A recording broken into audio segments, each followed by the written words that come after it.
that we have to ensure that social distancing takes place.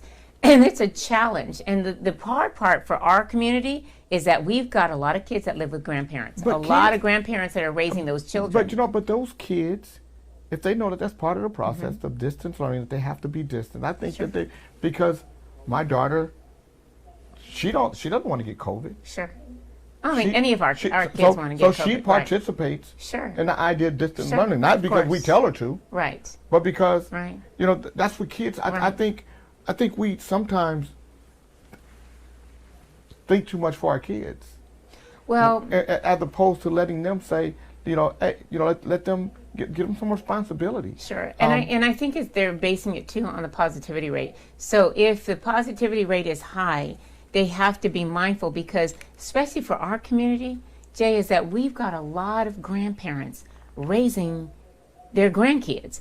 And so our grandparents are the ones that are going to be sick. Our kids could be asymptomatic, still carrying and shedding the virus, and they will not show any symptoms. But they go home to those grandparents and they get sick. So, there's so many challenges. It's a novel virus. What we didn't know then, we know now. When they say it's a novel virus, what does that mean? Okay, so like, for example, when you have different strains of the flu, and then we had H1N1 one time, which was also a pandemic.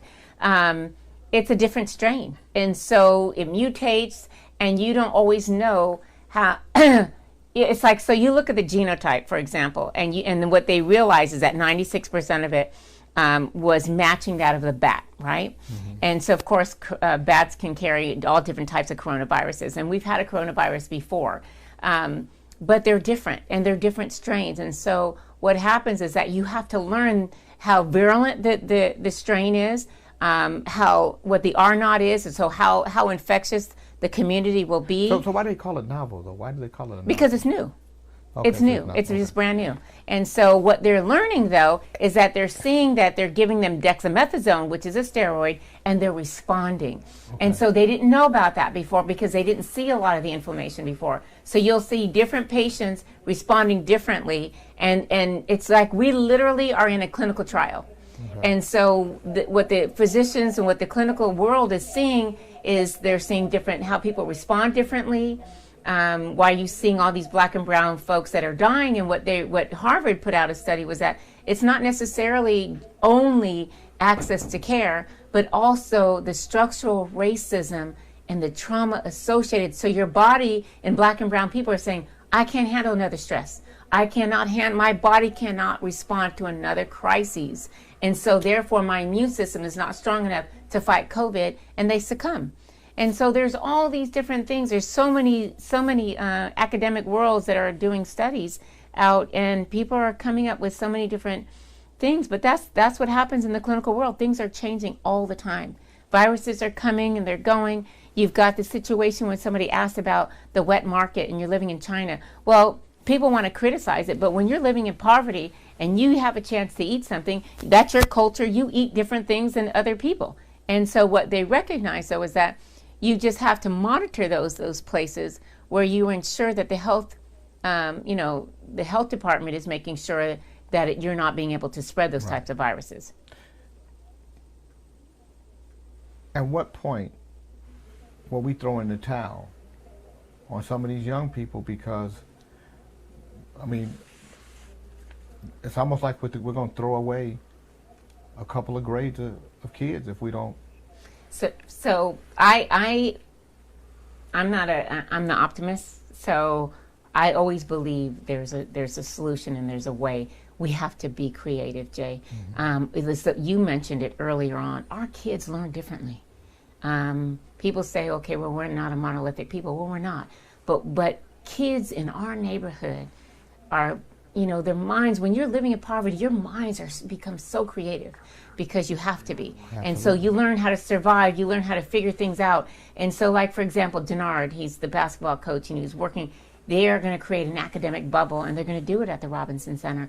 And so we are partnering with them. So when you said they're creating an academic bubble, for So why can't for we? tutoring. That's right. So why can't we create these That's academic what I'm bubbles saying. Everywhere, around throughout the country? community. Absolutely, throughout the country. I think it is absolutely necessary. And people who want to help, rather than criticize, to say, what can we do to create these academic bubbles where we have a support system in place for kids that struggle to do it from home. Some kids love that, but the majority of the kids don't. All right, you guys. So look, we're gonna come back in a minute here, and then I want to discuss the academic bubble. I want to know what an academic bubble is. What does it look like, and how does it work? And if we can do it in one part of the country, we should be able to do it all over the country. But we have to make our kids valuable. We have to make everything we can. They are the future. That's right. So we say it, but now we got to act like it, right? Now we got to treat them like they're the future, and we have to figure out. We have to come up with solutions. So if you think you have a solution that we can do it, type it in. We have people monitoring whatever platform you're listening on. Last week we had a problem with the different platforms. Today I think we got it figured out. And so wherever you are, whether it's Twitter or Facebook or YouTube or Periscope, we want to hear what you have to say. And my name is Jay King. Dr. Gina Warren is my guest. The show is Jay King Live, Straight No Chaser. We'll be right back. Change the quality of your life? We've got you. Want your high school diploma? We got you. Want to obtain your Class A driver's license? Or study to become a medical assistant? Want to learn to work with children? Or be prepared to work in an office setting? We got you. Need childcare? We got you. Need help with transportation? Is independent study a better option for you? We got you. Improve the quality of life for you and your family. And remember, we've got you.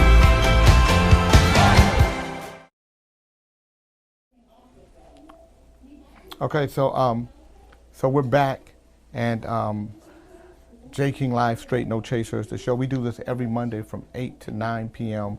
Pacific Standard Time. If there's something that you'd like to say, please type it in with your question, your statement, whatever it is, whether it's a question for me or Dr. Warren. We have people that are. And I got to tell you guys, doing these shows it's not easy. There's an actual studio. It's people. There's cameras. And this is our first time doing this. So our first season, I should say. So we may have some glitches here and there, and just bear with me. And we're gonna figure it out. We're gonna do 12 episodes in this season. We'll take a break sometime in October, I think, October, November, and we'll be back at doing this, but we're going to have these kind of conversations, and I just think that if we start having real open and honest conversations as Americans with each other, I think we learn a lot.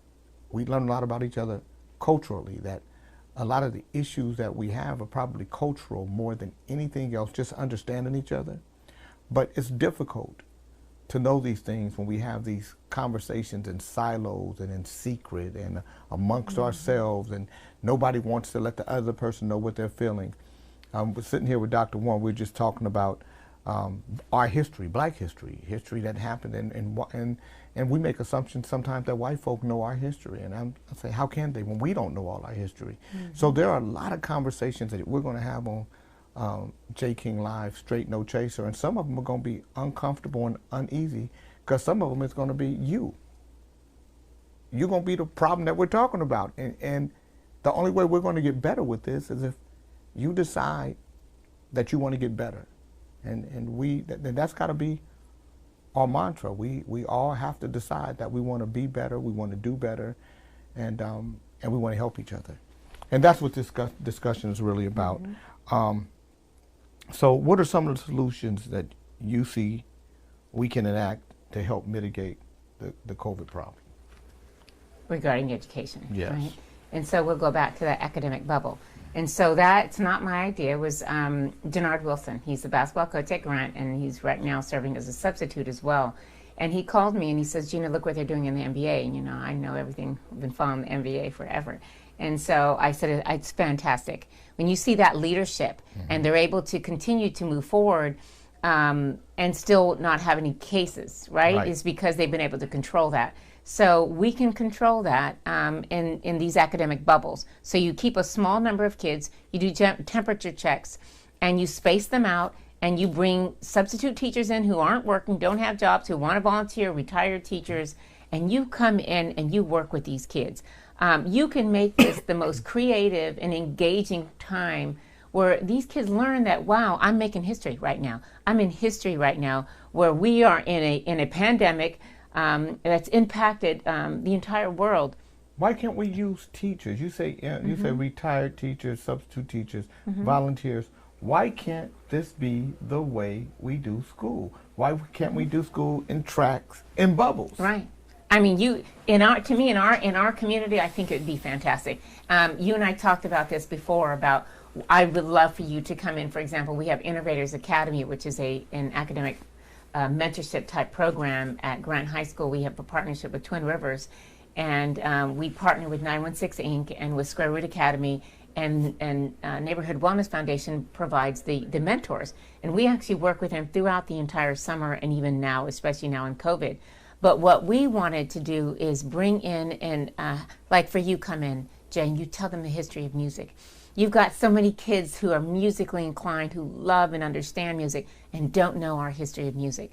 You know how engaging that would be and how educational, inspiring that would be for our kids. We've got to remove the box and not come outside. We need to remove the box and engage our kids to learn. My oldest son said to me one time, I said, Braxton, you used to love to learn. He said, I love to learn. I don't like to test take. He said, I want to learn every day. But the test taking thing is test taking. That's not learning. Well, and I think, again, as the teachers, look, I had teachers that engaged me and wherever I was, from elementary school to junior high school, and sometime in high school, when we had our first teacher strike, I'm going to say in the 10th grade, is where it all went to the crapper. And then it's almost like they stopped educating us and started trying to program us. That's right. That's right. And so here we are now, and we're trying to teach kids things that are old, outdated, not relevant, and antiquated.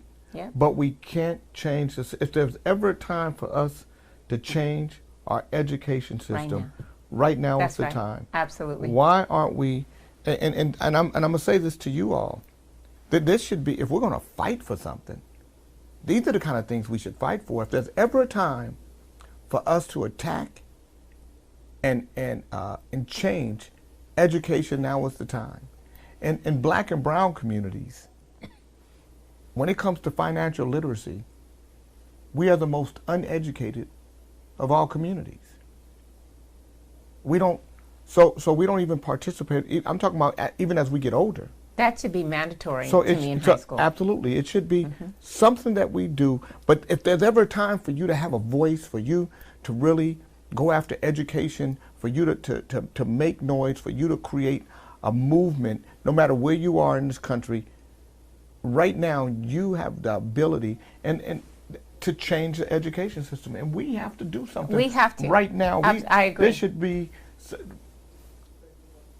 if we're going to save our kids, because if we don't do it now, we're throwing our kids away. I just want you guys to know that we're literally throwing away 2 generations of kids, of high schoolers.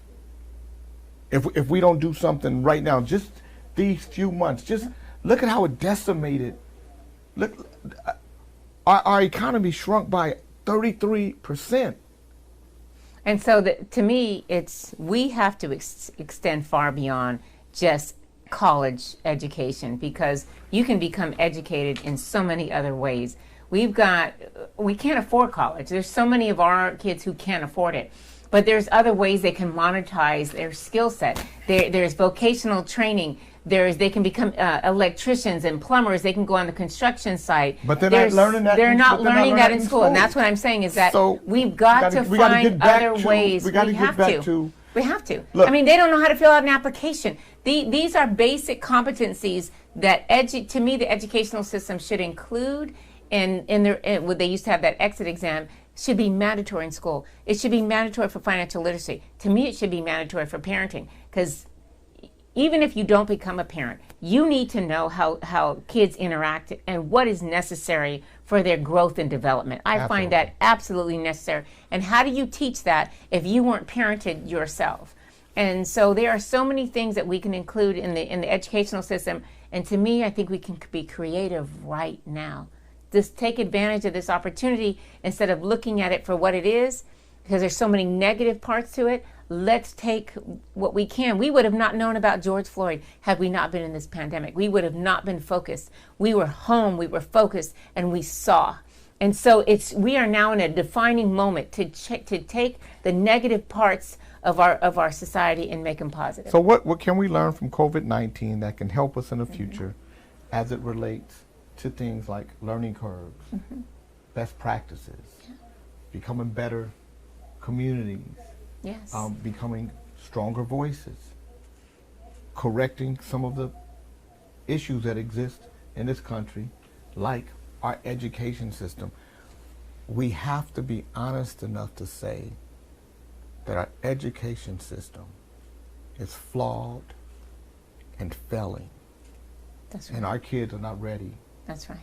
And they're going to be worse off than we were if we don't do something about it. And that's why you see hopelessness among young people. That's why you see gang banging. Just imagine, instead of gang banging, you had stock banging. That's right. Where kids are banging about what their portfolios look like, whether they have NIO or Tesla or Apple or Twitter or some. Because we don't introduce them to that. To me, that's a beautiful. That is it's ingenuity. It's creative. It's innovative. To me, especially for me as a clinician, it is my responsibility to serve my patient. It is our responsibility to serve our children. And if they're not responding, then we're not doing something right. It's not the kids. It's us as adults. Right. We have to change the system to engage a new generation of kids. And we cannot ask these kids to be diligent and brave and fearless and disciplined and ready to fight if we're not. That's right. Absolutely. And so if we're not ready to do the very things that we're asking young people to do, because we have to put it on display. We have to be the mirror for them. And if I'm gonna be honest, especially when I look at my community, I can only speak to black communities because I'm a black man. We are failing young people. Our communities are worse off in 2020 than they were in 1970. In 1970, that's shameful. We were a more flourishing community in all aspects, from the beautification of our community, our family structure, our business structure, our education. And here we are 50 years later, and listen to the conversation we're having. Yep. So somebody's got to be brave enough, bold enough, and strong enough to stand up and say, this is unacceptable. We have to change this. We have to be better than good if we want that for our young people. I think I only have a few minutes. Do I only have a few minutes? Am I okay? So I got to stop talking. We're gonna take a break. I think now Key is gonna bring questions in or something, or statements or whatever. You're listening to J. King Live, Straight No Chaser. Dr. Gina Warren is my guest. I'm glad she's here. I'm glad you guys get to hear that that there are people out here doing good work, and there are Dr. Gina Warrens all around this country. And those are the people that are our heroes and our leaders, and those are the people that we got to make sure that we stand behind and we help. We'll be right back. Change the quality of your life? We've got you. Want your high school diploma? We got you. Want to obtain your Class A driver's license? Or study to become a medical assistant? Want to learn to work with children? Or be prepared to work in an office setting. We got you. Need childcare? We got you. Need help with transportation? Is independent study a better option for you? We got you. Improve the quality of life for you and your family. And remember, we've got you. All right, you guys. So we're back now.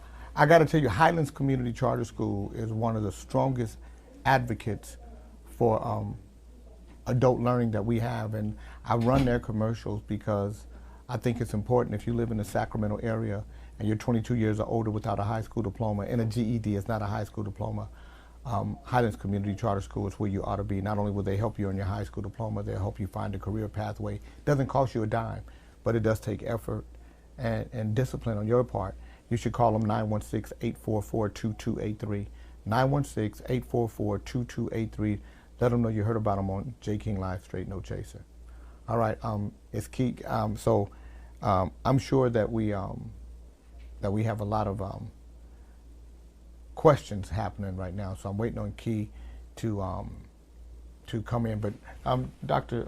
Warren, tell us about the neighborhood Wellness Foundation, how it started and what made you decide to do it. 2015, Marilyn Woods and I, a good friend of mine, came together and decided that we wanted to create an environment, a nonprofit that would focus on health and wellness in Del Paso Heights specifically. And quickly what we learned is that there was so much adverse childhood experiences and trauma and poverty that we quickly switched our mission to disrupt intergenerational trauma and poverty, legacies of incarceration. And so we do that through educational attainment. So you mentioned Highland Charter School. We have an excellent partnership with them, and we are really focusing in on educational attainment and addressing the trauma, the unaddressed, the unspoken trauma that is eating at the core of us mentally and physically, and it causes a barrier to attaining anything in terms of education, job employment, skill development, and so that's what we're doing. So we have 4 programs. We have a Sister to Sister, which is healing through trauma and empowerment. We have a Reaching Higher Heights, which is our partnership with Highlands. We have Innovators Academy, which is our partnership with Grant High School, with 916 Inc. and Square Root Academy. And we do a annual wellness expo that we partner with Grant High School and the City of Sacramento District 2 City Councilman Warren's office. And I'm hoping, and we have ASP. We have a SHE program, which is Strengthening, Healing, Empowering, working with the District Attorney's Office. We have some young ladies in lieu of prison has been sent to our program, and we focus on educational attainment. And we know that that is the route to disrupting the poverty. And by doing the healing circles, disrupts that generational trauma. And so those two in combination is we're seeing our community being able to thrive. And they're small stories, they're consistent, but we know it's working. And COVID-19, you're at ground zero with it. So when it first happened, what was it like as far as impact? And today, what is it like? Is it starting to become normalized to a degree where people are getting through it? Is it more compacted? Or compounded? Well, as a clinician, I wasn't in the clinics or in the hospital. I've got friends who are in New York. No, I'm just talking about just in the neighborhood. Just in the neighborhood. It hit so hard and so quickly when they shut the schools down. But in my mind, immediately we shut Clay Street down because I knew that our community was very high risk. And Clay Street is where you guys do. Is where we do our neighborhood wellness, and we have our partnerships. We do our high school education and our Sister to Sister, and so what we wanted to do is make sure that our community was safe, and so we wanted to help mitigate that spread. So immediately we had masks made. We were partnering and filling out, we were getting funding because they knew that we would get the food out. So for example, we had $10,000 from the Sacramento Region Foundation, and so we spent 9,700 of it at Grocery Outlet, which is our community local grocery store. He worked with us, opened the store up early in the morning. The sisters and I went shopping, and we got outstanding groceries and packaged them in boxes, and we fed over 1,000. So we had over 400 families, which means over 1,000 people.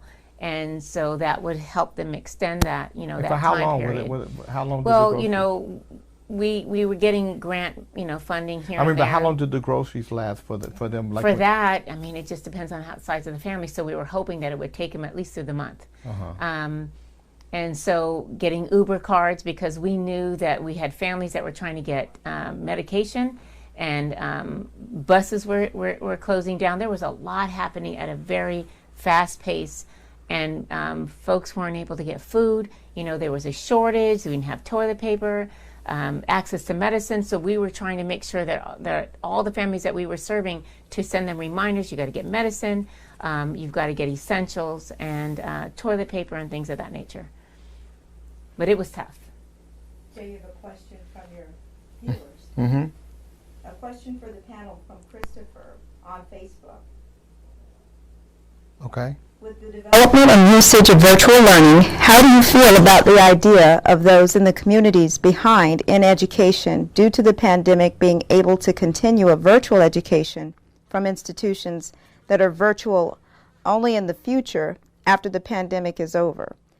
No matter the community, a regional or national virtual education program as an optional norm would provide better education opportunities in some cases. Chris, I got to be honest with you. If you're talking about for adults, maybe, but if you're talking about for kids, no. That's part of the problem. Part of the problem is that our kids are not learning, and then, as Dr. Warren said, now you got to look at the environment that the kid is learning in. Mm-hmm. Is it a stable environment? What about the homeless kid? The socialization factor. Now they're in hotels, going from hotel to hotel. Some of them don't even have a house. So, virtual learning, and until they make virtual learning as entertaining as some of these video games, I would say no. Absolutely. But if they but if they took the same steps to make virtual learning as entertaining as what's one of these games that they play? The one looked like Fortnite. Make it like Fortnite, yeah. Then I'm with you. But if we're doing it like we're doing right now, it's just not good. No, it's not. Kids need socialization. They need engagement. But I think kids socialize and engage now through social media and through video games, and it could be really cool. So you got to make it, but because they're not engaging them. Yeah. So we have a question from Darlene Billups Anderson. She said, if they were not at grade level before COVID-19, how do they jump in and pretend that they were learning before this? You know what? That's a great question, Darlene. Mm-hmm. They weren't learning, and that's why, to me, this offers us a great chance to restart a lot of things in this country and in our communities. But Darlene, I know how strong a voice you have. It takes folk like you to organize and to be that voice and to get voices that sound like you and that believe the things that you believe, to literally decide that you're not going to allow it. So we've been cheated for a long time. We've allowed our kids to get cheated for a long time. We've allowed our communities to get cheated for a long time. And the way we do it is by deciding that we're not going to interact. We're not going to participate. We're not going to vote. And so we protest in ways that don't help us but harm us. Agreed.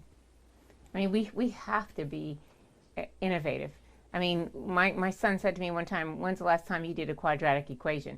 And it's like, why aren't we focusing on workforce readiness, giving them mock job interviews, filling out applications, preparing for resume, things that are real life skills that they need, being creative, allowing the artists to really engage in artistic expression and things that they could monetize. Absolutely. But we have to be creative and change the way we're thinking. You have another one? Yes. John Beckman says, why are schools not wanting parents who have to stay at home with these kids, not wanting the parents to know what's being taught? Strange. And that's another thing. I think John Beckman had called earlier and said that in one district that the teachers wanted the parents to sign NDAs, a non-disclosure agreement of what they're teaching. That's silly. So why? What are you teaching my kid that I can't talk about it? That's something criminal. nefarious. It sounds nefarious to me. Yeah. It sounds like something strange. I got to tell you guys. So anybody who listens to my morning show and who knows me on KDEE, you guys know that I'm an options trader, and I started a couple of years ago. Thaxter Arterberry was the person who really got me into it, because I would say that I don't do that. My accountant deals with that stuff. I don't do it. And he kept pressuring me, and one day I get this app called Robinhood, and I get involved and I buy a stock called Tilray. Tilray is it was a cannabis stock, and cannabis was taken off, and I put $650 in, and this thing went crazy, and I made a bunch of money, and so I got into the market, and I'm thinking to myself, wow, I'm 58. Well, at the time I was 56. I'm 56 years old. Why am I just now learning the stock market? And it's literally changed my life. It's what I wake up in the morning to do. I try to teach as many people as I can what I know. And there's a big old world out here. And we got to stop making our worlds this small. Especially for our kids. That's right. We got to open up the world to our kids. We got to stop making our worlds so hopeless. And the only way we're going to do that is if we start fighting for them, and if they know that's right, that we're not just saying, well, I went through it, so you got to go through it. Yeah. We have to literally decide that we are going to upend our communities, and we have to be fearless. You brought up George Floyd. George Floyd sacrificed for us. For the first time in history of this country, America said, no, enough is enough. And we have to decide if we're going to waste this sacrifice of somebody's life, or if we're going to really be brave enough and bold enough to do something different. Yes, Key? We have a question from Tony Frank Warner. He says, do you think that every living quarters with kids should have internet connection? Listen, Nikola Tesla thought the world should have wireless everything and energy for free. And of course, everybody should have internet connection. I actually believe it should be free, but who am I? So yeah, that's the world we live in, and we live in a world of technology, and it should be available to everyone, especially if we're talking about distance learning at this point. Absolutely. I'd like to get in 3 comments. Darlene says, thank you for the conversation. It's us, we have to stop accepting letter grades of F. Talon Binyanware Sanchez said, thank you, Gina, for your hard work in the community. Sasha White Voigt says, if you are home, you can sit in all day with your child. They have no way to stop you from sitting in on class. Yeah, well, that's not the issue. The issue is that they want you to sign an NDA. You can't talk about it. Right. So, and in our community, there's a lot of the parents who can't sit because they've got other children. And they got work. They've got jobs. work. I mean, even if you're stay-at-home, people think you're staying at home. There's nothing to do. You're cooking, you're cleaning, you're washing, you're running errands, you're navigating, and you're monitoring your paying kid. bills, and you're monitoring the kid, and you're feeding them lunch, because now all the things that you used to be able to do, now you're doing that on top of monitoring them and making sure they're engaged, and that's a difficult process. Yeah. No, it's a difficult process. I just know that we have to start conversations, and then our conversations have to be like brush fires. They have to start burning. And the only way they start burning is if we start talking about them as a community. You can't look to one person or two people. And everybody has to be involved in this conversation now. Absolutely. And we have to start involving young people. We have to start talking to Absolutely. young people. Can you imagine, Jay, if we had, okay, we're going to watch I Am Not Your Negro, and then listen to the perspective of our young kids, because they have so much in their head and so much that they want to learn, but they have so much that they can say, And but people we don't know, pull it out. Well, people don't even know that I'm Not Your Negro, James Baldwin. Yes. You know, James Baldwin, do you know why James Baldwin, why we don't know much about him? You know why? Because James Baldwin was a homosexual man in the 1960s in a movement that was ran by Christians. He was brilliant. He was brilliant. So they almost didn't want him. They wanted to keep the light off him, but probably one of the greatest orators, writers, and thought provokers this country has ever known. Not black thought provoker. Period. Just a thought provoker for humanity. And if you don't know who James Baldwin is, you need to Google him tonight. And the sad part about it is that, again, part of our history is so far behind us and beyond us that we don't even know. And this is the kind of brilliance that we need today to guide us and to help us find our way. And to rewrite those history books. Yes.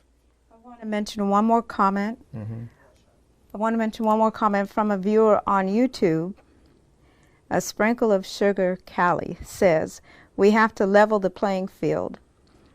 Kids and adults need to learn how to rub two pennies together with financial literacy. Yes. Teach them how to invest a portion of their allowance, break the chain of dependence on the government. Yes. And she said, what about the kids I saw in Salinas sitting on the ground outside of a Taco Bell because they needed internet access? Yeah, I mean, you know, listen, again, you know, financial literacy, millionaires and billionaires are made in the stock market. Today there was Apple and Tesla split, the share split. So if you owned one share of Apple, it turned into 4.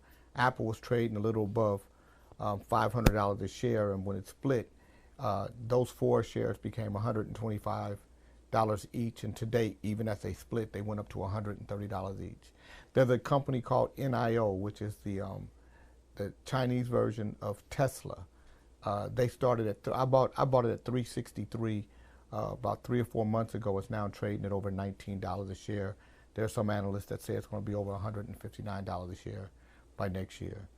These are conversations that we got to start having at our dinner tables, in our living rooms, on our basketball courts, during our Fortnite games, and in our classrooms. In our classrooms. I mean, hey, this is a perfect opportunity for us to change a lot what's happening in the educational system.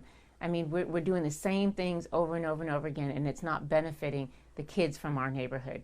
We have to be more creative. Yeah. I want to thank everybody for tuning in. The conversations will only get more intense, more real, because I'm just getting comfortable in the setting myself. We're just getting comfortable in how we put the program together ourselves. So I know that there's glitches and there's sound issues and all kinds of stuff that happen during the course of these broadcasts, because they're actual television broadcasts that we're doing over the internet. So you have technology issues, and like I said, we're working through it.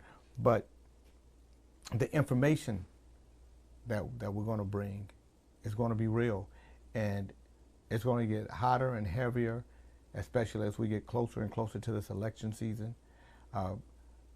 Daryl James is going to be here in a couple of weeks, and we're going to discuss the Donald Trump 10-point plan for Black America. And we're going to talk about Joe Biden and Donald Trump and the difference between them, whether there is or isn't. Brenda Harris is going to be here, and we're going to talk about the history of us and why we're afraid of our history, And I have other folks that are coming. I just can't name off the top of my head. That's what I get for starting, right? But the conversations are going to get deep. They're going to get real. And they're going to be heavy. And I promise you, they're going to require you to do some soul searching, some real thinking, and hopefully some real growing and changing and getting better. And even though we are all different nationalities, different colors, different cultures, different communities, we are America, and we're Americans. And I want to do something that's never been done before. I want to make America great for once. That's why you got to pay your debt. That's owed to Americans of African descent for the crimes committed. And that's why we have to not even the playing field, but make a new playing field. That's right. That includes everybody. That's right.